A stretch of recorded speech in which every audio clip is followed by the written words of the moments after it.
మనం నిన్న ఒక పాట పాడుతున్నాం కదా, అక్కకు కుక్కకు కావత్తు సిక్కుకు బుగ్గకు గావత్తు నేర్చుకున్నావా? అందులో వచ్చినటువంటి కా కింద కావత్తు, గా కింద కావత్తు ఈ అక్షరాలన్నింటినీ ఏ అక్షరాలు అని చెప్పాను? ద్విత్వాక్షరాలు అని చెప్పాను. అవునా కాదా? సో నీకు అలాంటి ద్విత్వాక్షరాలు గుర్తున్నాయా? ద్విత్వాక్షరం అంటే ఏంటి చెప్పండి?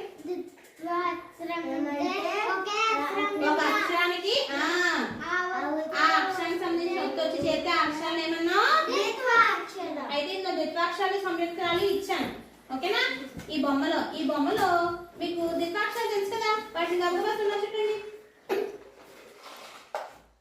రా కింద రావత్తిస్తే రా, కా కింద రావత్తిస్తే కా, వెరీ గుడ్. లా కింద రావత్తు, వెరీ గుడ్. గా కింద రావత్తు, వెరీ గుడ్.